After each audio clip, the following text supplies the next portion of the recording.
أعوذ بالله من بسم الشيطان الله. الرجيم بسم الله الرحمن الرحيم لا إله إلا الله محمد رسول الله صلى الله عليه وسلم أستغفر الله سبحان الله والحمد لله ولا إله إلا الله الله أكبر ولا حول ولا قوة إلا بالله العلي العظيم عدد خلقه ورضا نفسه وزنة عرشه ومداد كلماته ومنتهى العلم ومبلغ الرضا اللهم صل وسلم على سيدنا محمد الشفيع المشفع خير خلق الله وعلى الأنبياء والمرسلين وآلهم وصحبهم آل الله akí gbogbo ojú tó ń wò wá pé assalamu alaikum wa rahmatullahi wa barakatuhu. A kábọ̀ sí orí ètò wa ní tuntun sí orí plátífọ́ọ̀mù wa Mustashfa Al-Qulub Heart Hospital. Ètò kan tó ṣe pé ó jẹ́ intellectual program tí ń kọ́ àbíká sọ pé enlightenment ó ń kọ́ wa ní ẹ̀kọ́ ẹ̀sìn Islam ó sì ń ṣàlàyé ẹ̀sìn fún wa oríṣiríṣi ẹ̀kọ́ òun ni a máa rí kí a tó máa lọ àwọn bàbá wa Sheikh Dawood Alfanla Abdulmajid bàbá wa ní Èjìgbò Ahmed Tijani bàbá wa ní Èkó Dr. Busairi ọlọ́mọṣàbà dúró tì wọ́n àti gbogbo àti bàbá ẹnì kọ̀ọ̀kan wa gbogbo ojú tó ń wò mí náà ọlọ́mọṣà dúró tì àwọn bàbá ẹnì kọ̀ọ̀kan wa. Ẹ̀rí èyí tí a tún mú wá fún wa ní òní gẹ́gẹ́ bó ṣe jẹ́ pé àwọn stars wa tí àwọn olẹ́gbẹ́ mi àwọn ni wọ́n fẹ́ bá wa sọ̀rọ̀ ní ìrọ̀lẹ́ yìí in tí wọ́n fẹ́ bára wa sọ̀rọ̀ lélẹ́rí àmọ́ gbọ́ lẹ́yìn ìgbà tí wọ́n bá sálámà tán àwọn náà ni àwọn stars wa Abdulgani Ambali Gbẹ̀dẹ́dùn ni orúkọ àwọn jẹ́ ọmọ ìlú Gbẹ̀dẹ̀ wọ́n jẹ́ brother fún èmi tí wọ́n sọ̀rọ̀ yìí bó tẹ̀ jẹ́ pé Ọlọ́run tó ní á jẹ́ olórúkọ kan náà ustaz níbẹ̀rẹ̀ ẹ bá wa sálámà sí gbogbo ojú tí ó ń wò wá káàkiri àgbáyé wọ́n fẹ́ gbọ́hùn yín.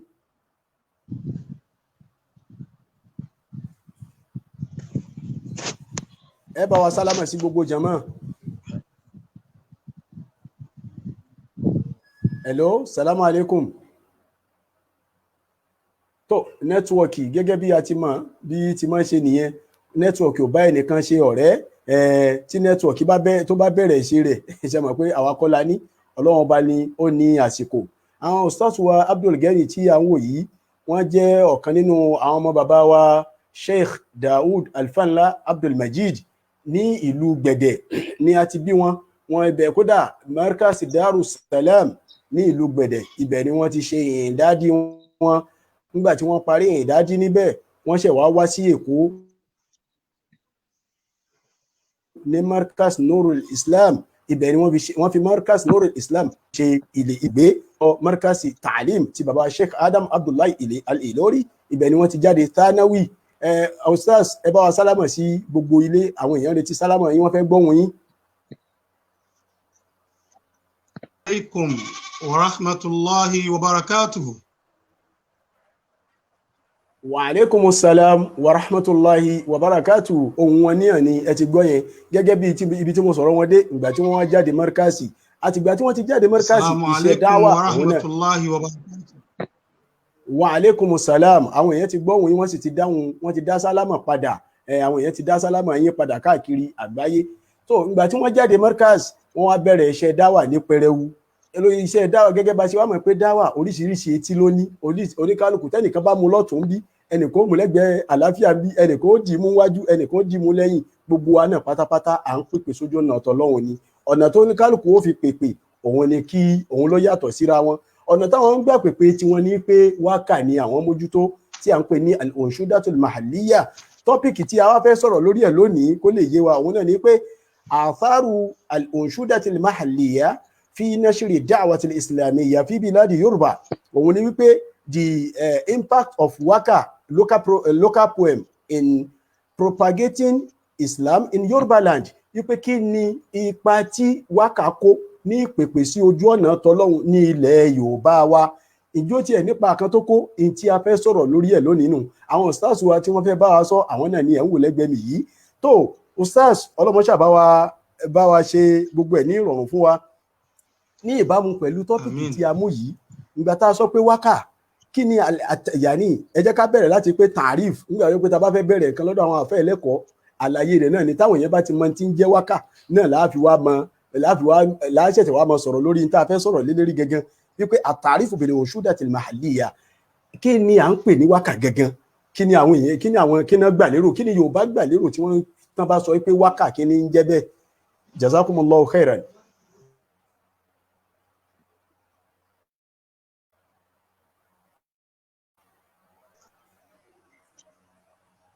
Bismillah.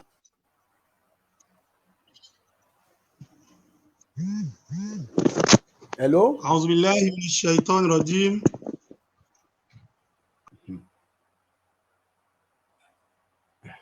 Tó nẹ́tíwọ̀kì náà tún ní o, nẹ́tíwọ̀kì ni òun náà tí a bá ọ̀rọ̀ dé náà ni pé wọ́n fẹ́ ṣàlàyé tí ń jẹ́ wákà fún wa gẹ́gẹ́ bí a ti mọ bí nẹ́tíwọ̀kì ti mọ́ rí ń gbà míì, tó bá dìgbà míì abánisọ̀rẹ́, tó bá sì tún gbà míì yóò ṣèdàkejì ọ̀rọ̀ rẹ̀ bí atẹ́gùn ní nígbà ọjọ́ pé atẹ́gùn náà ní bá ṣiṣẹ́ náà. Bismillah.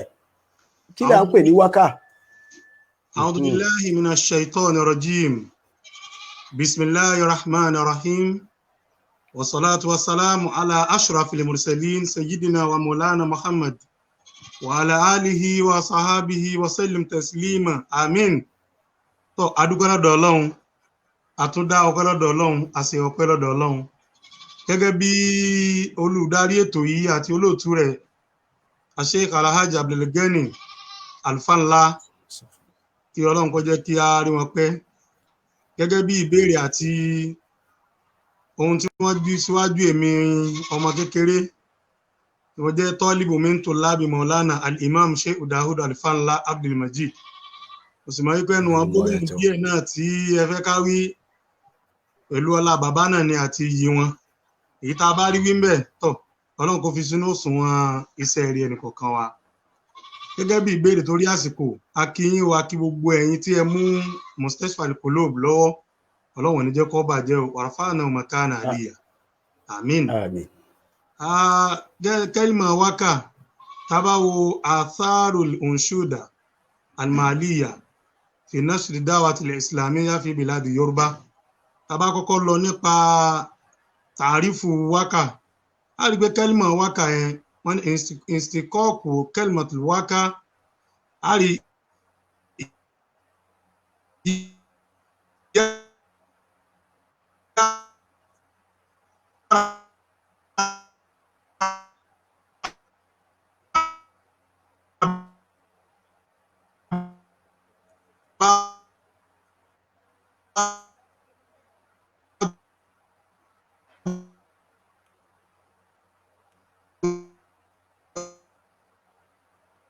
àfà tó tá bá wọn nǹkan tá ń pè ní wákà.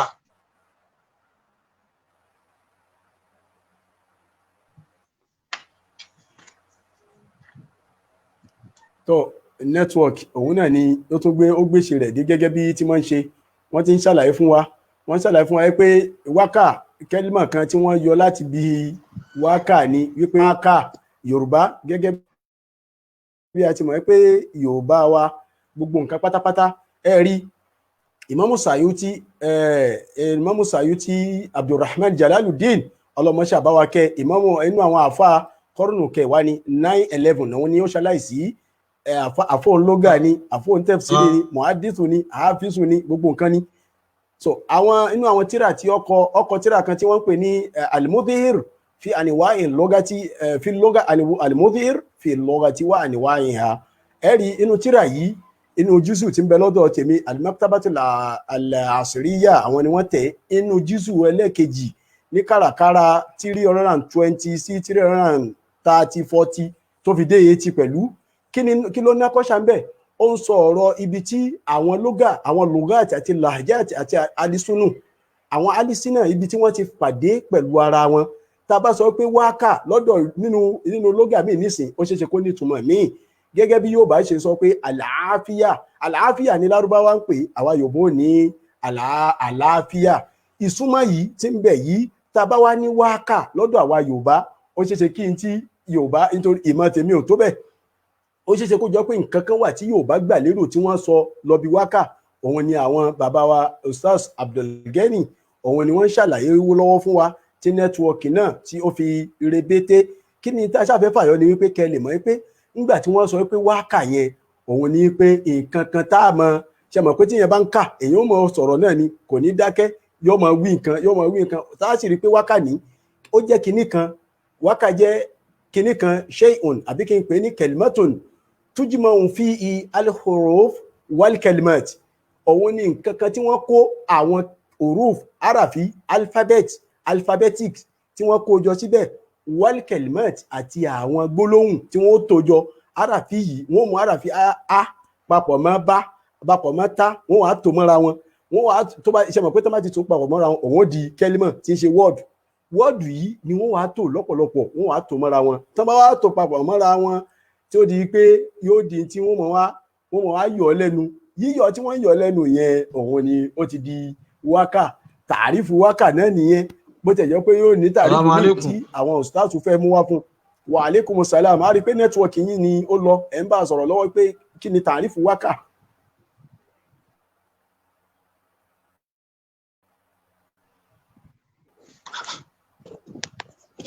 Hello, ṣé ń gbọ́ mi? Hello. Wa alaikum salam. Ṣé ń gbọ́ mi?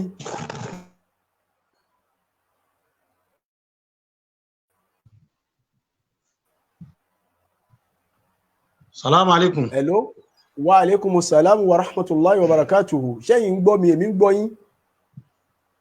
Salaam alaikum. Wa alaikum salam.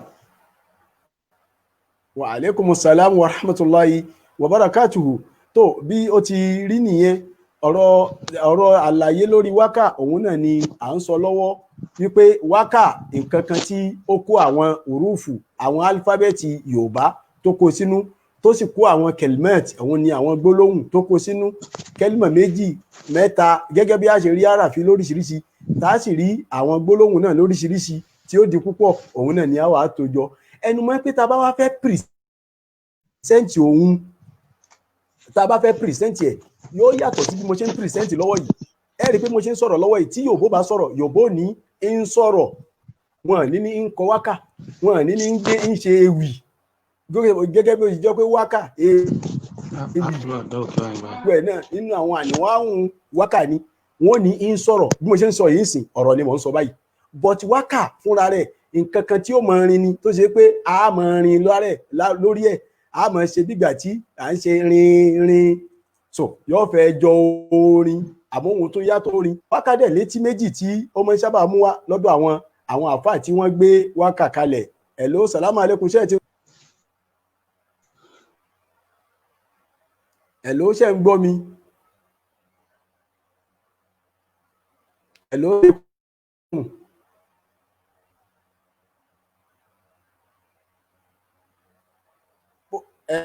ustaz bóyá kẹ́ jáde kẹ́ tún wọlé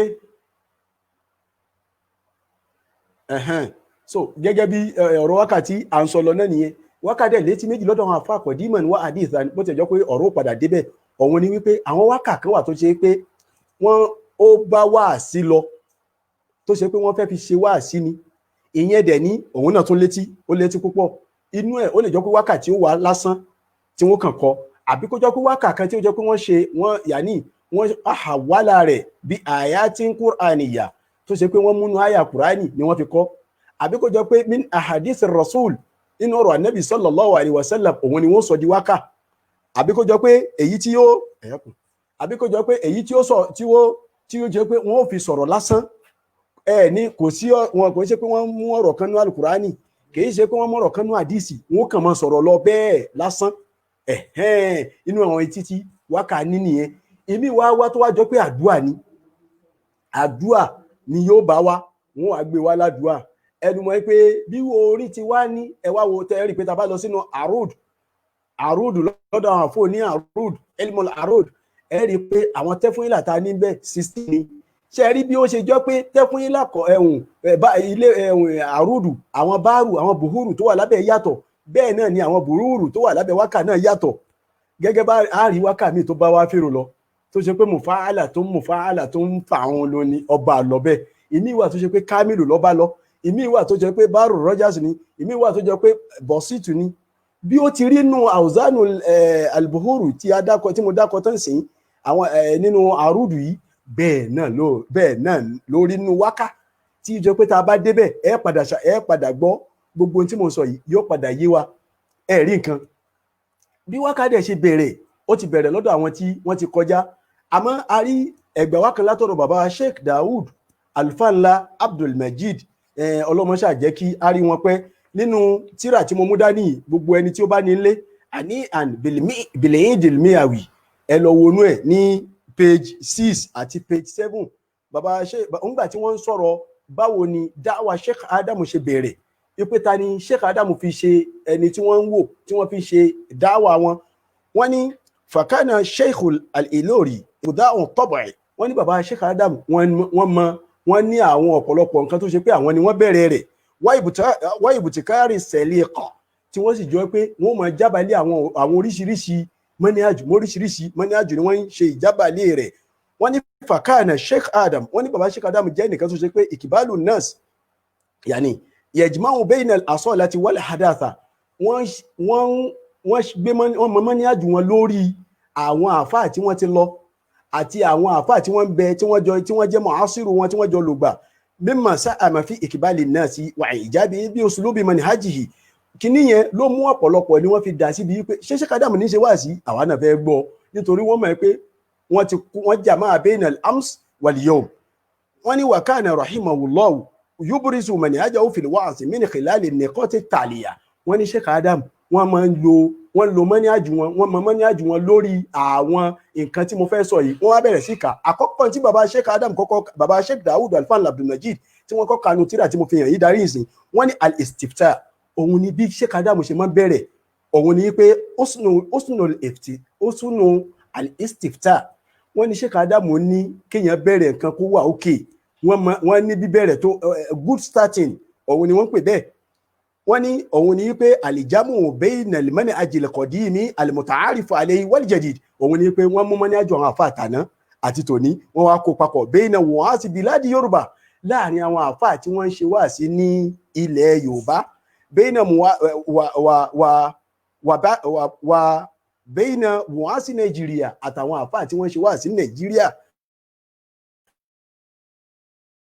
umuman lápapọ̀ láì yọbì kanlẹ̀ nítorí gbàtà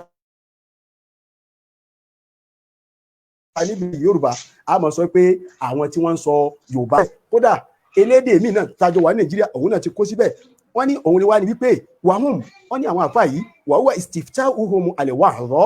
òun ni kí àwọn àfáà yìí tí wọ́n bá fẹ́ bẹ̀rẹ̀ wáàsí wọ́n bẹ̀rẹ̀ wáàsí wọn pẹ̀lú kíni bidhikr wọ́n rántí Ọlọ́run wal anashid wọ́n sì wá kọ àwọn orin at-tasbihiyya tó ṣe pé wọ́n fi ṣe ìrántí Ọlọ́run ọba mímọ̀n aláàdáàlìkà nínú àwọn tí wọ́n wà lórí ibẹ̀ tó ṣe pé bí wọ́n ti ń ṣe wáàsí wọn ní tí Sheikh Adamu dé bá Sheikh Usman Bun Fodio àkọ́kọ́ òun ni pé Sheikh Usman Bun Fodio tó àwọn bàbá wọn ti dé padà ǹjẹ́ ṣé ẹ ti ń gbọ́ mi báyìí ṣé ń gbọ́ mi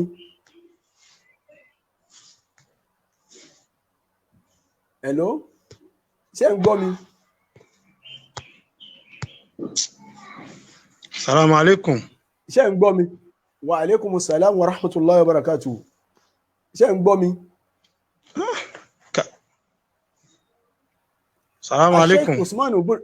wa alaikum salam wa rahmatullahi wa barakatuh. Ṣé ń gbọ́ mi?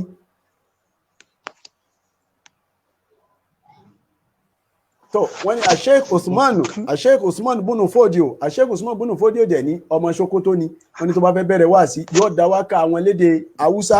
wà Sheikh kò kéwù kò béèrè àti bàbá Sheikh kò kéwù kò béèrè al-Ilori wà Sheikh Sarumi àti bàbá Sheikh Sarumi Ìlọrin ni wọ́n wà Sheikh ẹ̀sìn ní òbí wa nìbàdàn wọ́n ní gbogbo rahimahumullah wà gẹ́rù òun fi biladi Yorùbá àtàwọn àfáà míì nílẹ̀ Yorùbá wà kana al-Ilori wọ́n ní Sheikh Adam yusiru ala hazal misal Sheikh Adamu orí ọ̀nà àwọn àfáàtà wí òun ni Sheikh Adamu àmọ́ wá rìn àwọn abẹ́rẹ̀ wá sí wọ́n á fi wákà sí wọ́n fi wákà bẹ̀rẹ̀ wọ́n ṣe síkìrí wọ́n ṣe síkìrí o tán bá wá ṣe síkìrí wọ́n kọ inú àwọn orí tí Sheikh Adamu ṣé ń gbọ́ mi báyìí ẹ ti ń gbọ́ mi báyìí.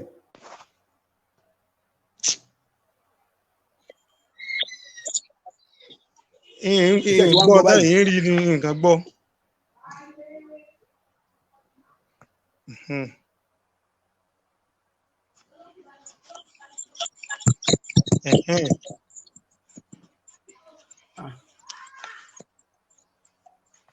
Ṣé ẹ ti ń gbọ́ báyìí?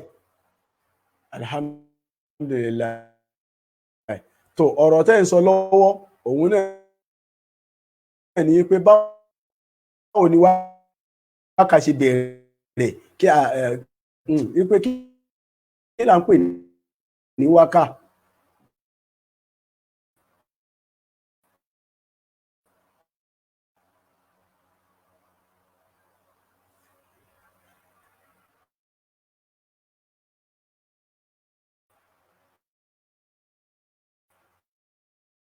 Wípé kí là ń pè ní wákà.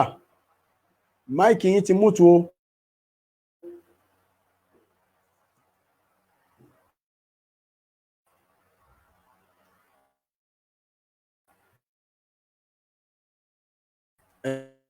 Hello?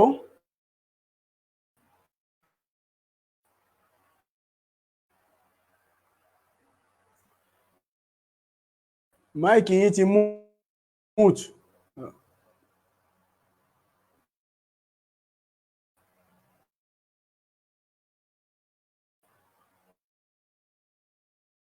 Salaam alaikum. Hello. Gbọ́ yín, máìkì yín ti mútu. Salaam alaikum. Lillahi alhamdu min qablu wa min ba'd. Salaam alaikum. Okay. Ya Rasulallah. Okay.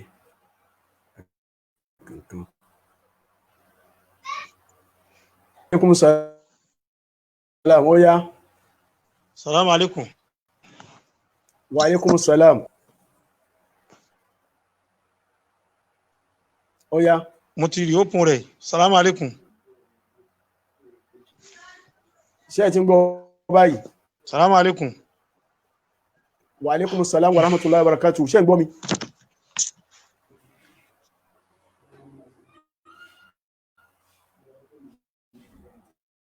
Tó ọ̀rọ̀ tí mò ń sọ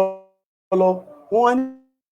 ní bàbá Sheikh Adam tó bá fẹ́ bẹ̀rẹ̀ wá sí dárúkọ wọn ṣe gbogbo ẹ̀ tán, wọ́n wá ní mùsùlùmí tí ń fò lókè àtẹ̀yí tí ń rìn kẹ̀kẹ́ àti ilé tá a fi sílẹ̀ àti dúkìá ọlọ́run tó ní ìṣọ́ rẹ̀ fi ṣọ́ mùmínì. Bí Sheikh Adam ṣe máa bẹ̀rẹ̀ wá káwọn ní àbí wọ́n ṣe máa bẹ̀rẹ̀ wá sí ni tó bá ti wá wíyùn tán wọ́n ṣe wá ṣe a'udhu billahi minash shaitani rajim, wọ́n wọnú tọ́pìkì tí wọ́n bá fẹ́ tírìtì. Ẹ̀rí kan tó bá wọ̀ lọ báyìí nísìn ẹ̀rí gbogbo èèyàn tó fẹ́ wákàdẹ̀ ní ó ní àwọn nǹkan kan tó ṣe pé àǹfààní tó pọ̀ lóríṣiríṣi. Nínú àwọn àǹfààní tó ní ibi tá a ti ń kà fún wa yìí náà ni fún ẹni tí ó bá ní tírà tí mo fi hàn wáyìí, ẹni tí ó bá ní ilé kó lọ wo page 6 and 7 yóò rí èyí tí mò ń sọ yìí bẹ́ẹ̀. Bàbá Sheikh Dawood wọ́n wá ní wàfáìdẹ́tù other now, irú kéèyàn bẹ̀rẹ̀ wá sí báyìí, irú kéèyàn máa ṣe dáwà báyìí, irú kí dáwà máa rìn lórí ọ̀nà rúbí tí ń rìn yìí minal istiftah kéèyàn bẹ̀rẹ̀ wá sí báyìí annahu yumaidul asma wal quluba, òun ni wípé yóò fa etí mọ́ra àti gbogbo ọkàn, inú wọn dùn, wọn ti palẹ̀ mọ́, yóò ti tẹ́lẹ̀ bí ìgbà téèyàn tẹ́ni. Ẹ mọ̀ nǹkan tó ṣẹlẹ̀, bí ìgbà téèyàn tẹ́ni kalẹ̀, ṣe mọ̀ pé ẹni tó bá tẹ́ni yóò rí ibi jókòó sí, bí ìgbà téèyàn dami tútù sílẹ̀ ńlẹ̀ tó wá fẹ́ rìn, ṣe mọ̀ pé ẹni tó bá fẹ́ rìn ilẹ̀ tútù yóò ṣe kíni, yóò dami sí wájú. Wọ́n ní irú nǹkan bẹ́ẹ̀ òun ni wípé bí ìgbà tí wọ́n da omi síwájú ni wa yu'allifu ila kalami Allahi ta'ala, irú nǹkan báyẹn yóò wá fa ọkàn lọ́wọ́, yóò sì fa etí lọ́wọ́, yóò wá fa lọ síbi kíni ila kalami Allahi ta'ala, yóò fa lọ síbi ọ̀rọ̀ Ọlọ́run. wa yajzibul mashaa'ira wa yuraggibu nufusa, yóò wá fa etí náà, yóò wá jẹ́ kí ọkàn kó ti rẹ́dí àti fẹ́ gbọ́n tí ẹni tó dá wákà yìí fẹ́ sọ. Àti gbọ́ wákà a fẹ́ gbọ́n tí ó fẹ́ wà lẹ́yìn wákà. wàtọ́lámà tùmílù nafsu ìlà ṣẹ́rí wal anashid. Bàbá Sheikh Dawood wọn ni ó sì ti pẹ́ gidi gan, wọn ló ti pẹ́ gidi gan tó ṣe pé ọkàn máa ń fẹ́ gbọ́ wákà. Ẹ rí i pé gbogbo tó bá ti jẹ́ bí orin bí nǹkan tí ń rin ọkàn á máa wà níbẹ̀ ju kí n máa sọ̀rọ̀ bí a ti ń sọ̀rọ̀ yìí lọ. Ẹ rí i tó bá yẹ pé orin la bá ń kọ ni, tó bá yẹ pé orin la bá ń kọ ni, tó jẹ́ pé wákà là ń kọ ni, ẹ̀yin tá a jọ wà bíbáyìí àpọ̀jù báyìí lọ, nítorí pé ọkàn máa ń fẹ́ gbọ́ orin, ìmọ̀ Yorùbá ni wọ́n fi kọ́ ni ìmọ̀ Lárúbáwá ni wọ́n fi kọ́ ni irú èdè tó bá léwu nǹkan fi kọ́ ọkùnrin ṣàfẹ́ gbọ́ kódà ara àwọn kan tí wọ́n kàn máa ń gbọ́ orin tí wọ́n sì ní mọ tó lórin wí ìfẹ́ náà ló débẹ̀ nítorí pé ẹ̀mí látara ẹ̀mí ni wọ́n ní anna nafsa wípé ẹ̀mí ń kọ́ tọ́lámà tùmí ìlú ìlà ṣírí wal anashid ó ti pẹ́ ni ó ti di ní wákà àbí orin ó ti di nǹkan tí máa ń fa ọkàn tọkàn rẹ́dí àti gbọ́ ẹ̀rí nǹkan mo sọ lẹ́ẹ̀kan mo ní àwọn àfáà ilẹ̀ Yorùbá kọ́lọ́mọ ṣàbáwá san wọ́n ní ẹ̀san rẹ̀ kọ́lọ́mọ bá wa kẹ́ wọn ní àwọn àfáà tí a dárúkọ yẹn bí baba Sheikh Usman Bunu Fodi ara Sokoto lòun bí baba Sheikh Kòkéwù kò béèrè ara Ìlọrin làwọn bí baba wa Sheikh ẹ̀sìn ní òbí wa Ìlọrin Ìbàdàn làwọn bí baba wa Sàrùmí bí àwọn bàbá tá à ń dárúkọ yẹn bí baba Làbẹ́kà táwọn náà wà ń tòsí láìpẹ́ tí wọ́n ṣẹ̀ṣẹ̀ lọ kọ́lọ́mọ ṣàbáwá kẹ́ wọn ní oríṣiríṣi irú àwọn bàbá bẹ́ẹ̀ tí oríṣiríṣi tí wọ́n ló fi jẹ́ pé nígbà tí wọ́n ti mọ̀ pé bí ó ti rí nìyẹn tán bá ti fẹ́ bẹ̀rẹ̀ wáàsí wọn wà kọ́kọ́ dá wákà ṣe mọ̀ pé nígbà tá a dá wákà tí ẹ̀mí àwọn èèyàn ti wà ńlẹ̀ tó fẹ́ gbọ́ ohun tí ó fẹ́ wà lẹ́yìn wákà wọn wà bẹ̀rẹ̀ ọ̀rọ̀ Ọlọ́run. Assalamu alaikum. Hello. pé nígbà táwọn èèyàn bá gbọ́ wákà wọn rẹ́dí àti gbọ́ ọ̀rọ̀ Ọlọ́run tó bá tẹ̀lé wọn rẹ́dí àti gbọ́ ọ̀rọ̀ Ọlọ́run àǹfààní tí ń bẹ́ẹ̀ òun ni a ti sọ yẹn so ìjíṣẹ́ tọlọ́run òun ni wípé ẹlẹ́sìn kejì ní àmọ́ bẹnu wọn tó ṣe pé kò sí tó lé wọn wájú wọn fẹ́ gbọ́ wákà lọ. mo ti ṣe èèyàn rí náà. Assalamu alaikum ṣé ń gbọ́ mi tó ṣe pé kò sí tí wọ́n wá gbọ́ ju wákà lọ. Ọlọ́run ló mọ iye ọmọ mùsùlùmí tó di bẹ́ẹ̀ tó di kírísítẹ́nì látara kíni orin àti àwọn àkọ́díọ̀mù tí wọ́n lù ní ṣọ́ọ̀ṣì tó jọ pé orin ló bá lọ àti ijó wípé wọ́n fi ijó kó àwọn ọmọ àwa mùsùlùmí wọ́n fi ìlù wọ́n fi kó wọn làwọn àfáà kan fi ní hùn ẹ jẹ́ káwa náà kúkú máa lu bàndírì làwọn kan fi ń lù wípé èyí tí wọ́n fi ń kó wọn nìyẹn tí wọ́n fi ń lọ ṣe kírísítẹ́nì tí wọ́n fi ṣe kán máa rí pé à ń ṣe nu ìsìlámù wa náà ká máa rí pà ń dá wákà náà ni wọ́n fi ń kó wọn lọ orin náà ni wọ́n fi ń kó wọn lọ ká máa dá wákà ń bíbáyìí náà nítorí pé ẹ̀mí ọ̀rọ̀ pé mo jẹ́ mùsùlùmí kọ́ ọ̀rọ̀ pé mo jẹ́ kírísítẹ́nì kọ́ ọ̀rọ̀ pé gbogbo orú ẹlẹ́sìn tó bá léwu nǹkan jẹ́ tó o bá ti gbọ́ orin ibi ẹ̀mí ni orin lọ straight tó orin bá ti bẹ̀rẹ̀ nísìn ibi ẹ̀mí ni lọ so ẹ̀mí ni orin bá ṣiṣẹ́ ẹ̀mí ló máa contact so tó bá ti wá contact ẹ̀mí yẹn orípa tí wàá mú bẹ̀ ní wípé ẹ̀mí yẹn ó fẹ́ gbọ́n tó kù lẹ́yìn orin yẹn tó lórin bá ti wá dákẹ́ in tó lórin bá wá ń wí lẹ́yìn ìgbà náà yóò máa wá wọnú ẹ̀mí yẹn ló fi jẹ́ sí pé tó bá jọ pé ẹni tí ń kọrin yìí mùsùlùmí ni tó sì jọ pé ẹni tí ń gbọ́ orin yìí kírísítẹ́nì ni yóò rẹ́dí àti fẹ́ wọnú ẹ̀sìn rẹ̀ ló fi jọ pé ọ̀pọ̀lọpọ̀ àwọn èèyàn náà wọbẹ̀ táwọn èèyàn ṣe mùsùlùmí ló fi jọ pé ara àwọn èèyàn tí wọ́n ṣe kírísítẹ́nì náà láti bẹ̀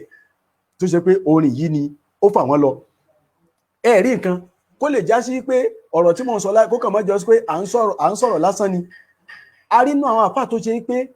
àwọn wákà yìí gẹ́gẹ́ bí tí mo sọ lẹ́ẹ̀kan ọ̀pọ̀lọpọ̀ ẹ̀ náà ni wọ́n lọ sínú alukur'an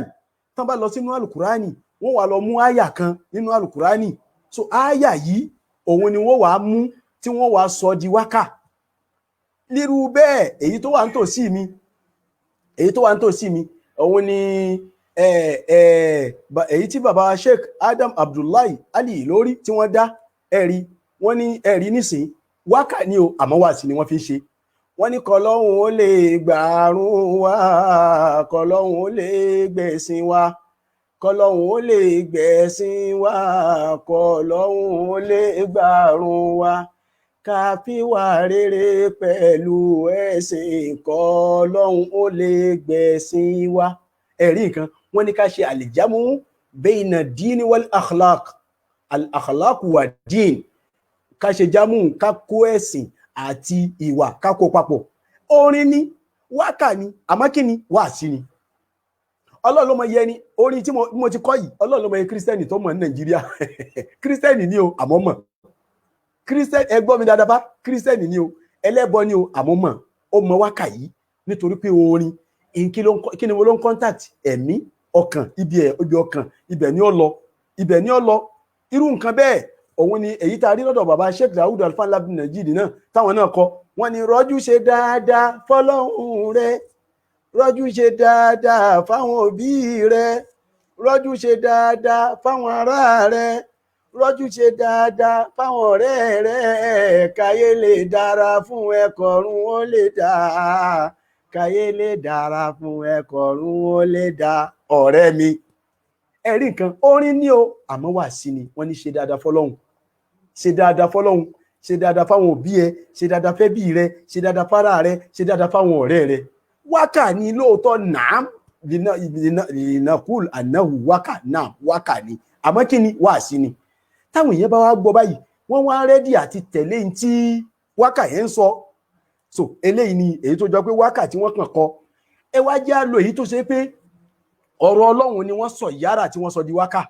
ìyún náà pọ̀ lọ jábọ́rátá tó ṣe pé látàkádù tó sọ wọlé àtún àdù ọ̀pọ̀ tó ṣe pé tábà ní àmọ́ kálẹ̀ ọkọ̀ kan àlèká tán nínú ẹ̀ ẹ̀rí bàbá Sheikh Daud Alfa Labdul Najid wọ́n ní àwọn aya tá ń fẹ́ ní Kùránì pè ní aṣọ wa àwọn aya tá ń fẹ́ ní Kùránì pè ní aṣọ wa tàbá lè wọ̀ pẹ̀lú Ọlọ́run a ó jèrè wọn tàbá lè wọ̀ pẹ̀lú Ọlọ́run a ó jèrè wọn ẹ̀rí kan wákà ni àmọ́ kí ni wọ́n sọ di wákà nisaukum arsun lakum nisaukum arsun lakum fa'atu arsakum anni shi'tum wa qaddimu li anfusikum wattaqullaha inú suratul Baqara àyà tí wọ́n sọ àyà yìí òun ni wọ́n sọ di wákà àyà tí èyí tó tún tẹ̀lé náà ni hunna libasun lakum wa antum libasun lahunna gbogbo orú àyà báyìí òun ni wọ́n sọ di wákà wípé àwọn aya tá ń fẹ́ ní Kùránì pè ní aṣọ wa àwọn ọkọ tá ní Kùránì pè ní aṣọ wa nisaukum arsun lakum ó pè lókun bì kan wà nisaukum hunna libasun lakum ó pè láṣọ ń bì báyìí so irú ẹ̀ bẹ́ẹ̀ ìkànnì irú nǹkan tó tún jọ bẹ́ẹ̀ ẹ̀rí nǹkan inú èyí táwọn bàbá Sheikh Daud tí wọ́n tún dá òun ni ọ̀rọ̀ Ọlọ́run ọba tó sọ wípé ana rahman wàábí irrahimu ẹ̀rí kan wọ́n ní bẹ́bí rẹ̀ ò dára kò tẹ́ bí ẹ ṣe bára rẹ̀ ò dára kò tára ẹ ṣe kò sí tí jẹ́ ni àfẹ́ bí ẹni kò sí tí jẹ́ ni àfàrà ẹ̀ aláàlá tó fi délẹ̀ ẹ̀rí nǹkan sí ọ̀rọ̀ Ọlọ́run ọba al-hadithul qudusi òun ni wọ́n sọ ìyára di wákà yìí abẹ́ ẹ̀gbọ́ mi òun ni wọ́n sọ yára tí wọ́n sọ di wákà gẹ́gẹ́ bẹ́ẹ̀ náà ni kán múnú orin lárúbáwá kí wọ́n sọ di wákà òun ni irú èyí tá a rí lọ́dọ̀ wọn òun náà kí fún alálìbá àbí tọ́lì bá nínú mọ̀kọ́mọ̀ ẹ̀rí nǹkan kí fún alálìbá àbí tọ́lì bá wázàrí dámú àsákí bá wátàwá sálí ilẹ̀ ìwár jẹ́yìn àní sẹ́ńbìtà ìbáni wọ́n ní kí fún alálìbá àbí tọ́lì bá kò tẹ́wọ́ sọ̀lọ̀ ohun tó ní ẹ́ wázàrí dámú àsákíbán dámẹ́jẹ ojú pẹ̀lú ẹsẹ̀ rẹ̀ wátàwá sálí ilẹ̀ ìwár sàkàsọ̀sọ́ọ̀bà tó ní ẹ̀jìn ìhàní zẹ́ǹbìtà ìbán kó dágbére fẹ́ ẹ̀ṣẹ̀ fàṣìṣe ẹ̀rí kan ọ̀rọ̀ kan tẹ́ni tí àfáà yìí kọ kalẹ̀ sínú mọ̀kọ́mọ̀ tóun fi ṣe wá sí òun ni wọ́n sọ di kíni wọ́n sọ yára rẹ̀ wọ́n sọ di wákà abẹ́ rí nǹkan báyìí tí ń já sí pé kìí ṣe pé wọ́n ṣeré débẹ̀ kìí ṣe pé wọ́n ṣàwàdà débẹ̀ gbogbo ẹ̀ pátápátá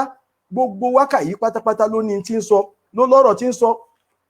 tó ṣe pé yóò wá ń wúlò yóò wá ní tààsírù lára ẹni àwọn tí wọ́n bá ń gbọ́ tààsírù ni pé ó ní ìlapa lára àwọn tí wọ́n ń gbọ́ bí wọ́n bá ti ń gbọ́ báyìí ọ̀pọ̀lọpọ̀ èèyàn Ọlọ́run ló mọ iye ẹni tó torí ẹ̀ tó wọnú Islam Ọlọ́run ló mọ iye kírísítẹ́nì tó di mùsùlùmí Ọlọ́run ló mọ iye kírísítẹ́nì tó di mùsùlùmí látara pé orin ní máa ń gbọ́ orin yìí ní máa ń gbọ́ orin ní gbọ́ tó fi di kinní ararú èyí tí wọ́n jọ pé ọ̀rọ̀ Ọlọ́run ọba ni wọ́n tún wá sọ ọ̀rọ̀ Ọlọ́run ọba ni wọ́n wá sọ di wákà ararú ẹ̀ náà ní èyí tí àwọn bàbá Sheikh Daud Alfa ńlá tí wọ́n kọ wípé sọlọ́hun ní ń pa wá ní àbíkú ní ń pa wá sọ́lọ́hun ní pa wá ní àbíkú ní pa wá àbẹ́yàn ní pa wá ní kò kúkú yé wá sí sọ́lọ́hun ní pa wá ní àbíkú ní pa wá àbẹ́yàn ní pa wá ní kò kúkú yé wá sí àbá wa là ń ṣàtọ́fà àbí kádàrá ẹ jẹ́ ká ronú o ká má bá a ṣìwí o ẹ jẹ́ ká ronú o ká má bá a ṣì sọ. ṣe rí i pé wákà ni ẹ̀wá ẹ̀jẹ̀ àlọ́dún alukurani àkọ́kọ́ mas'alatun ni wọ́n gbé kalẹ̀ tó jẹ́ pé mas'alatun qur'aniyyatun mutarida wípé aṣàgbọ́dọ̀ tọwọ́ bọ̀ náà ní ká wò mas'ala alukurani ni a sì gbọ́dọ̀ fílẹ̀ bẹ́ẹ̀ á tìrìtẹ̀ náà ní ọlọ́run fẹ́ ká tìrìtẹ̀ ọlọ́run fẹ́ ká máa ronú sí alukurani ó ní kitabun anzalnahu ilayka kitabun anzalnahu ilayka liyadabbaru ayatihi wa liyatadhakkara ulul albab nínú suratu Sad wípé mo sọ tírà yìí kalẹ̀ fún yín ní ìyìn sọ kalẹ̀ fún yín kẹ́ wá gbé dání lásán rárá ẹ gbé báyìí kẹ́ máa wò egun tó wà nú ẹ̀ nígbà tá alukurani sọ àyà mẹ́rin léra wọn lórí ọ̀rọ̀ kan náà tó sì jọ pọ̀rọ̀ náà fẹ́ dàbí ìgbà tó yẹrí fúnra wọn. àkọ́kọ́ ọlọ́run ọba ní Allahu yatawaffal anfusa hina mawtiha ó ní tó bá dá kò tí kú èèyàn fẹ́ kú ọ̀rọ̀ ló pa èèyàn abẹ́rẹ́ yakuli yatawaffakum malakul mawti ẹ̀rí kan ó pààyàn lẹ́ẹ̀kan olóhùn lòun ó wá dé bíbá ẹ̀sìn ó ní kúlì yatawaffakum sọ fún wọn pé yatawaffakum malakul maut màláìka ikú tó bá dásìkò tó oníkálukú fẹ́ kú màláìka ikú ní ó pa oníkálukú malakul mauti ó pè ní bíbá yìí ó di méjì ó lóhùn lòun pààyàn ń bẹ̀ yẹn ó tún dé ibà ó tún ní màláìka ikú ńgbà tó kò mú mọ́ bẹ́ẹ̀ ó tún wá lọ sọ́nu súrà mi pé la taqtulu anfusakum ẹ má para yín ẹ má para yín ó dọ̀rọ̀ mẹ́ta ó fi hàn pa tún lè para wa ó lóun lòun pààyàn ó ní màláìka kú ní ó pààyàn ó tún wá ní ká má para wa ó fi hàn pa lè para wa ẹnìkan lè pa ẹnìkan abẹ́rẹ́ nǹkan báyìí ó tún débò mí ó ní wala tulqu bi aydikum ila tahluka ẹ má fọwọ́ ara yín lọ ẹ má kọwọ́ ara yín bọra ẹ má kọwọ́ ara yín bọ tí ó pa yín ẹ má kọwọ́ ara rẹ bọ tí ó pa ọ́ ẹ̀rí nǹkan ẹni tí ń sọ ó sọ lákọ̀ọ́kọ́ pé òun lòun pààyàn ó sọ lẹ́ẹ̀kejì wípé màláìka kú ní ń pààyàn ó sọ lẹ́ẹ̀kẹta yìí pé ẹ má para yín pé kẹ́lẹ́ kan má pa ẹnìkejì rẹ̀ ó wá sọ lẹ́ẹ̀kẹrin sí wípé ìwọ náà má para rẹ̀ ó fi hàn pé èèyàn lè para rẹ̀ ẹ̀rí kan inú alukurani nìkan láti rí àyà mẹ́rin tí ń tọ́jẹrí fúnra wọn inú alukurani nìkan láti rí àyà mẹ́rin ní baba Sheikh Daud wa sọ wípé sọlọ́hun ní ń pa wá ní àbíkú ní ń pa wá ìyẹn lọ bí kúlì yatawaffakum malakul mauti alladhi wukila bí kúl rárá Allahu yatawaffal anfusa hina mawtiha ibi tó ń lọ nìyẹn àwọn ní àbẹ́yàn ní ń pa wá ní kò kúkú yé wá sí ìyẹn lọ bí la taqtulu anfusakum àbáwá là ń ṣàtọ́fà àbíká dára ìyẹn lọ bí wala tulqu bi aydikum ila tahluka ẹ̀rí nǹkan àwọn ní ẹ jẹ́ ká ronú o ká má bá a ṣì wí ẹ jẹ́ ká ronú o ká má bá a ṣì sọ ẹ̀rí mas'ala yìí mas'ala fún ẹnu mọ́jú sọ yìí mas'alatun kubra mas'alatun kubra mutarida ẹ̀rí kan wọ́n fi wákà wọ́n fi yanjú ẹ̀ tó àfa ustaz dídé mo ṣe ń gbọ́hùn mi tó my network wọn tó ti rébété inú àwọn èyí tí wọ́n tún kọ tó ṣe pé àyà kùránì òun náà ni wọ́n sọ yàrá tí wọ́n sọ di wákà okù nínú ẹ̀ òun náà ni nígbà tí alukurani sọ ní suratu Ali Imran tó sọ pé wa'tasimu bihablillahi jami'an wala tafarraqu wa'tasimu bihablillahi jami'an wala tafarraqu nínú suratu Ali Imran àwọn wá ní ẹ jẹ́ ká ṣàṣepọ̀ ẹ̀yin mùmínì ẹ jẹ́ ká ṣàṣepọ̀ ẹ̀yin mùmínà ìrànlọ́wọ́ wà níbẹ̀ ẹ̀fẹ̀ ní bá lè ṣe àǹfààní wà níbẹ̀ ẹ̀fẹ̀ ní bá lè ṣe abẹ́rẹ́ kan ọ̀rọ̀ Ọlọ́run ọba ní lóòótọ́ abẹ́rí nǹkan alukurani ní o wà tẹ́sí mú bí abúlé alukurani ní o àmọ́ wọ́n ṣe kí ni wọ́n sọ di wákà. Kò sí bó tilẹ̀ ń kórí báwọn tí wọ́n bá gbọ́ kinní yìí tán bá gbàgbé ọ̀rọ̀ Ọlọ́run wọn sì ní gbàgbé wákà. Wọ́n bá gbàgbé wákà wọn ní gbàgbé ọ̀rọ̀ Ọlọ́run. Ó fi hàn pé méjèèjì an-nafsu tumilu wọ́n ní faqaditọ́ lamọ̀ ó ti pẹ́ faqaditọ́ lamọ̀ ó ti pẹ́ gidi gan an-nafsa wípé ẹ̀mí ń kọ́ tumilu ila shi'ri wal anashid tumilu ila al-shi'ri wal anashid. Ó ti jọ pé tó bá ti tẹ́bi bá ti gbọ́ tí ẹ bá ti sọ kọ̀ǹgọ́ sílùú nísìsiyìí tí gbogbo nǹkan bá ti ń ṣe dín tán tán tán tán kò sí bó tilẹ̀ ń kórí kódà kó já gbàlagbà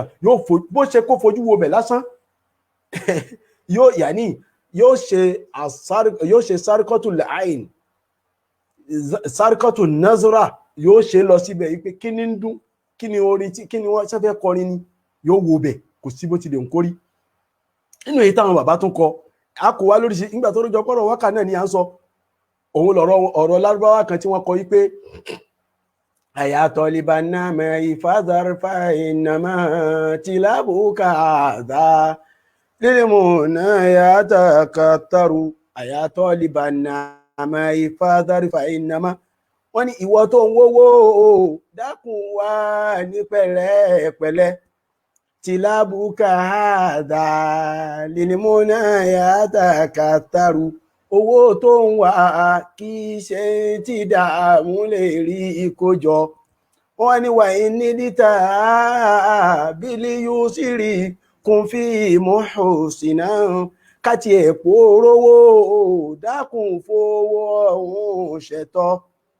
Wà ilá àṣàtòkèdọ̀ bílí máa sí wà tún sáré. Kálukú ń bọ̀ wá béèrè ẹ̀tọ́ wọn sì máa múra. Wàyí ni ho síta abẹ́lé ń sírí kùdìtà bílé àná. Ẹni jogún owó pẹ̀lú àbòsí ń bọ̀ wá ṣẹ̀sín. Má dáadáa rí tó sọ bílé ń kó kí wà tán wárú. Tó bá ń pò nígbà àfàìmọ̀ káyé rẹ̀ já sófo. Wa khairul munama afwan bilal waga.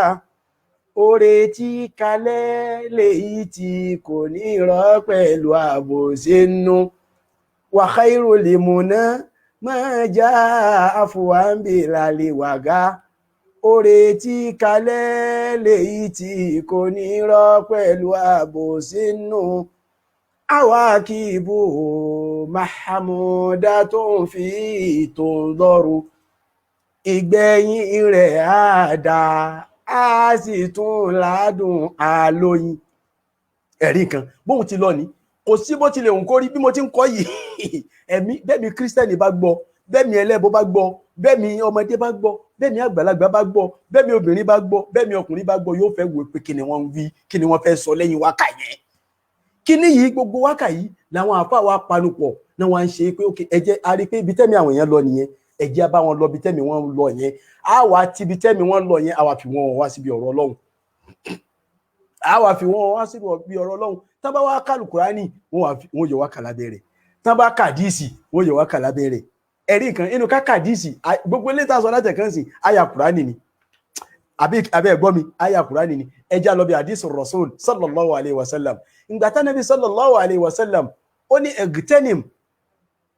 Anabi sallallahu alayhi wa alihi wa sallam ó ní egitenim khamsan qabla khamsin tètè lépa tètè sáré kó lépa bá nǹkan márùn qabla khamsin kí nǹkan márùn tó dé bá o àdíìsì yóò gbajúmọ̀ kọ̀sẹ́ ọmọdé mọ̀ àgbà mọ̀ nígbà tádìsì yìí wá báyìí bàbá wa lọ bẹ̀ wọ́n ní ọjọ́ èwe rẹ̀ lọ síbi tí ó ṣe sóore òun ni shababaka qabla haramika tádìsì yẹn sọ ọjọ́ èwe rẹ̀ lọ síbi tí ó ṣe sóore tó bá dàgbà tán kò yá láti tún ṣiṣẹ́ mọ́ tó bá dàgbà tán kò yá láti tún ṣiṣẹ́ mọ́ shababaka igtanim shababaka qabla haramika wasihataka qabla sakomika àlàáfíà rẹ̀ lò ó síbi tí ó ṣe sóore tó bá ṣàìní mọ́ tó bá ṣàìgbádùn kò yá láti tún ṣiṣẹ́ mọ́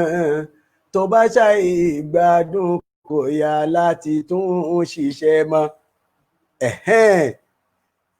Rìsíkọ́kà kọ́bùlà fàkìdíkà àrísìkí rẹ tó ń lò lọ́wọ́ tó rò pé kò sírù rẹ̀ yẹn àsìkò tó ní náà àrísìkí rẹ lò ó síbi tí ó ṣe sóore àrísìkí rẹ lò ó síbi tí ó ṣe sóore tó bá ṣàìní mọ́ kò yá láti tún ṣiṣẹ́ mọ́ tó bá ṣàìní kò yá láti tún ṣiṣẹ́ mọ́. Ẹ̀rí kan àdìsí nìyí o alukurani láti kà fúnra yẹn gẹ́gẹ́ bẹ́ẹ̀ ni wọ́n ti wá ṣe ní títí tí wọ́n fi kó ọ̀pọ̀lọpọ̀ ọmọ mùsùlùmí tí wọ́n fi dá wọn padà sójú ọ̀nà tí Ọlọ́run bá àtànábì fẹ́. Ok, gbogbo àwọn àbáyé wá ní wọ́n ṣe kinní yìí lórí pé àníṣe àwọn ọmọ ìyá wa nọ́ọ̀sì Islam àwọn mùsùlùmí wa tí àwọn kírísítẹ́nì ti kó lọ á kó wọn padà wálé sẹ́ abẹ́ gbọ́ á kó wọn padà wálé wọ́n wá ń fi wákà wọ́n fi ń pè wọ́n wálé wọ́n fọ̀rọ̀ wọ́n fi ń pè wọ́n wálé wọ́n fi gbogbo nǹkan tí wọ́n fi ń pè wọ́n wálé bí ó ti rí nìyẹn. So nínú àwọn wákà ṣe wá rí gbogbo ilé tàn sọ láti ẹ̀kan yìí wákà wáàsí òun lélẹ́yìí ó wá kú wákà àdúà tó ṣe pé àdúà ni sangiliti bá ti oníkálukú tani ò sì ta ló bó tilẹ̀ òǹkórí Yorùbá ní ó san kò san èpè àdúà yáni lára ju èpè lọ ọ̀sán kọ̀ọ̀sán àdúà sẹ́ ọ yáni lára ọ̀sùnni lára ju èpè lọ.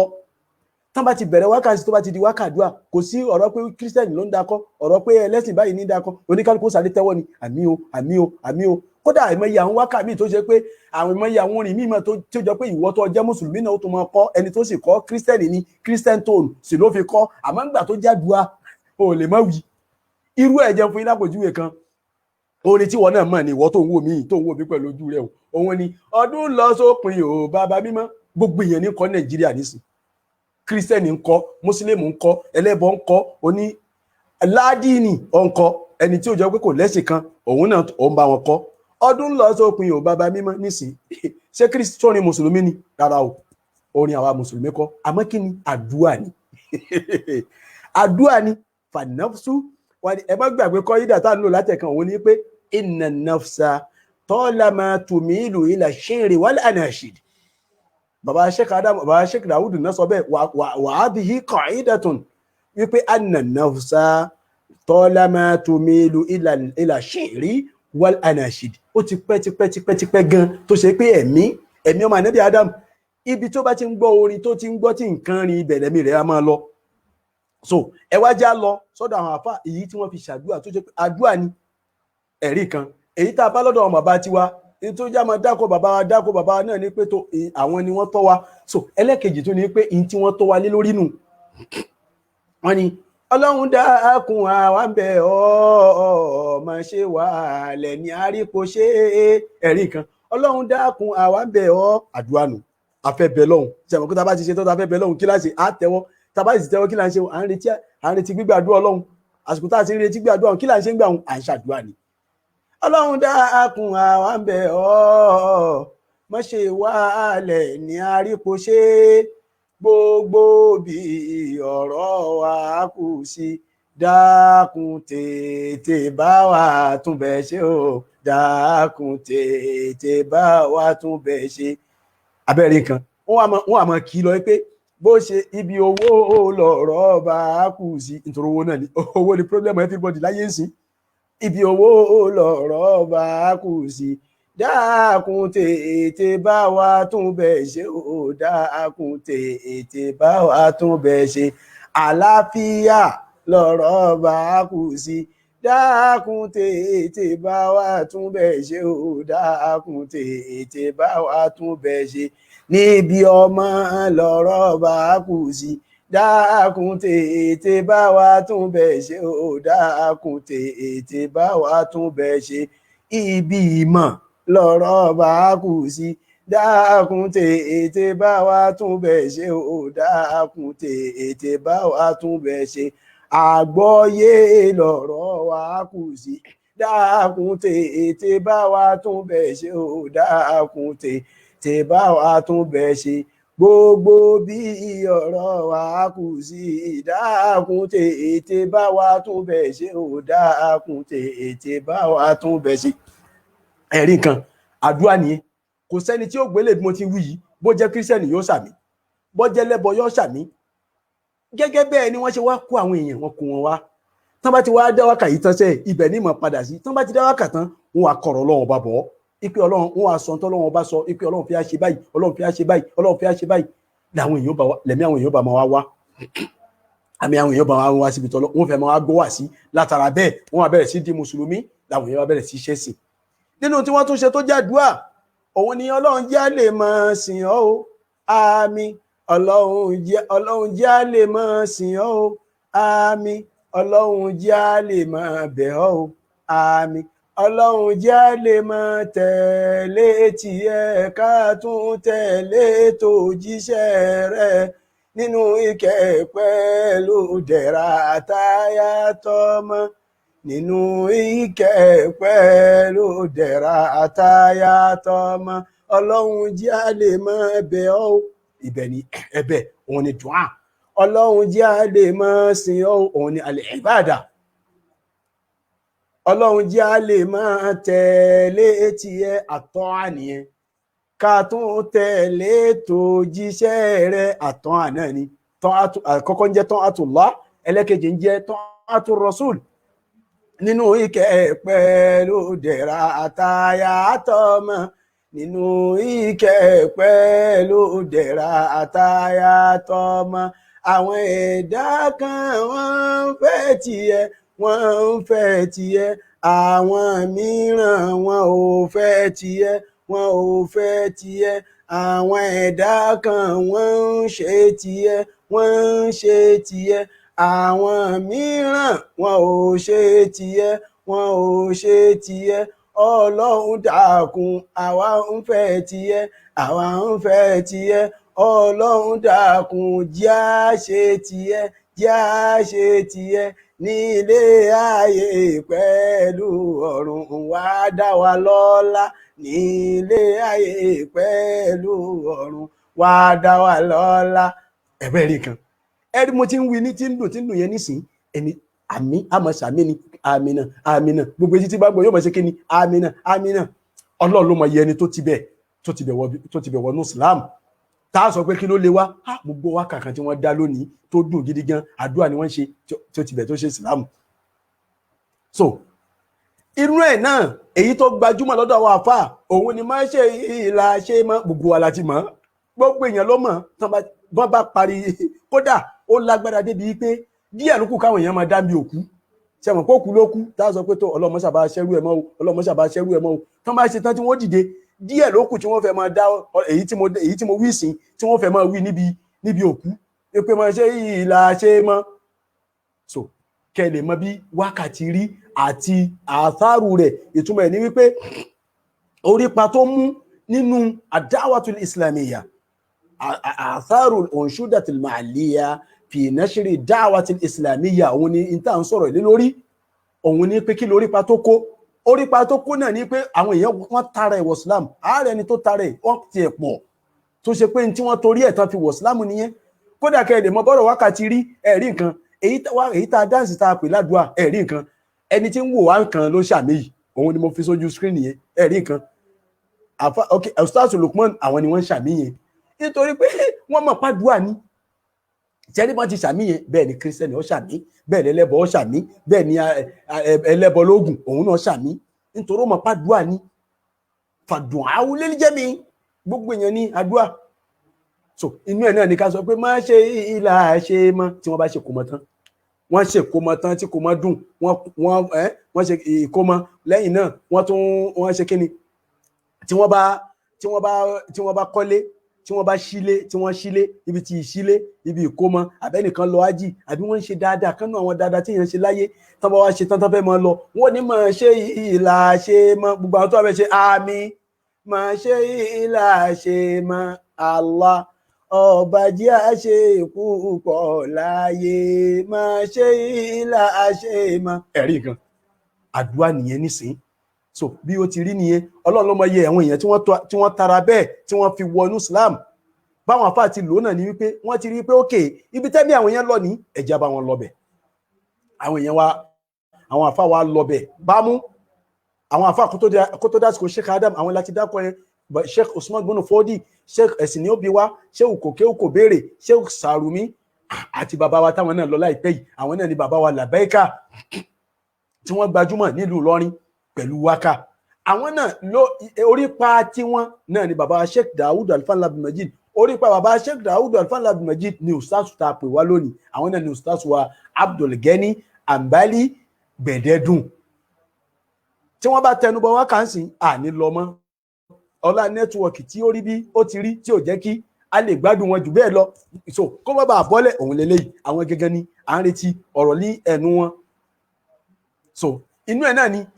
ni irú èyí táwọn sọ́ọ̀sù Abdulgani tí a pè wá lónìí tí wọ́n kọ wọ́n ní salamuna alayka Adam salamuna alala lórí salamuna alayka Adam salamuna alala lórí salamun ẹ̀yin bàbá wa aleikum ẹ̀yin àfà wa gbogbo ẹ̀yin nìkan ọba níka gbogbo àwa nìkan ọba níkàlẹ̀ ọmọ kéwú alẹ́ lórí Gbẹ̀dẹ́dùn ti gbà àlàyé dé lórí Sheikh alẹ́ lórí ẹni Ọlọ́run dá pẹ̀lú ìmọ̀ ọ̀hún ló fi ṣàánú wa. ṣe rí nísìn iṣẹ́ ní tí wọ́n sọ yẹn ohun tí wọ́n sọ yìí nísìn bí wọ́n ti sọ yìí wọ́n fẹ́ máa sọ tẹ́rìjàmọ̀ Sheikh Adam Abdullahi Ali Ìlọrí wákà ni wọ́n á fi sọ tẹ́rìjàmọ̀ tó jẹ́ pé àìmọye tíra tí wọ́n kọ àwọn tíra tàrọ́jìmù pọ̀ ń ta kẹ́ lè mọ bí wákà ṣe pàtàkì tó nínú nashru ad-da'watil islamiyya fi biladi Yorùbá tẹ́rìjàmọ̀ Sheikh Adam ni wọ́n sọ yẹn o àmọ́ wákà ni wọ́n fi ń kọ́ wọ́n á bẹ̀rẹ̀ sí kọ́ àwọn àfáà Sheikh Ìlọrí wọn kò ju mẹ́rin lọ jàmọ́ wa wọ́n á bẹ̀rẹ̀ sí ká lọ bàbá wọn láfa àkọ́kọ́ ẹ̀sìn ni ó bí wa àfa wọn àfa Sheikh Ádámù àti Námájí wọ́n á bẹ̀rẹ̀ sí ká lọ bẹ́ẹ̀ títí wá kàn yẹn fi dé sálẹ̀ bàbá wọn láfa àkọ́kọ́ ẹ̀sìn ni ó bí wa láfa wọn àfa Ádámù Námájí ẹ̀sìn ni ó bí wa láfa wọn so bàbá wa Umaru Làgbàjì ẹ̀sìn ni ó bí wa láfa wọn títí ó wá fi lọ títí tí ó fi dé ìsàlẹ̀ bẹ́ẹ̀ tí mo ṣàfẹ́ ṣàlàyé ni pé kò síbi tí wákà yìí kò síbi tí ó wọ̀ ní gbogbo aspect ibi tí wọ́n ti ń ṣe tí wọ́n ti ń propagation ní ẹ̀sìn Islam ní ilẹ̀ Yorùbá wa gbogbo ìgbà tí wọ́n bá ti ń pèpè báyìí ni wákà ṣe déédéé bẹ́ẹ̀ bójọ́rọ̀ Ọlọ́run ọba ni wọ́n bá sọ wọ́n fi wákà tú bó jẹ́ àdìsí ànábì ni wọ́n bá ká wọ́n fi wákà tú bó jẹ́ orin lárúbáwá ni wọ́n bá ká wọ́n fi wákà tú bó ti lọ títí nìyẹn ló fi di òní òun làánà tún kọ̀ yìí so tí ń já sí pé wákà ó ní orípa ńláńlá tó ṣe pé a lè yọ kúò nínú ìpèpè sí ojú ọ̀nà tọlọ́run a lè yọ kúò nítorí pé ẹ̀mí ẹlòmíì wákà yìí ló tẹ̀lé wá wọ́n ti mọ alukurani wọ́n ti mọ díìsì wọ́n ti mọ kò sí tí wọ́n fẹ́ mọ̀ tán àmọ́ ayé tó wá gbé lọ́nà bòmíì wákà jẹ́ nǹkan kan tó ṣe pé a kàn tún ayé ojú ẹ̀ padà fún wọn láti lè fi pìrìsẹ́ǹtì ọ̀rọ̀ Ọlọ́run láti lè fi pìrìsẹ́ǹtì ọ̀rọ̀ anábì sallallahu alayhi wa sallam mo rò pé èyí tá a wí yìí náà ó mà tó ó sì kí ni ṣe lọ́dọ̀ wa náà ni alhamdulillah so wọ́n ní wọ́n ti bẹ̀rẹ̀ láìfù lórí orí platform alhamdulillah rabbil alamin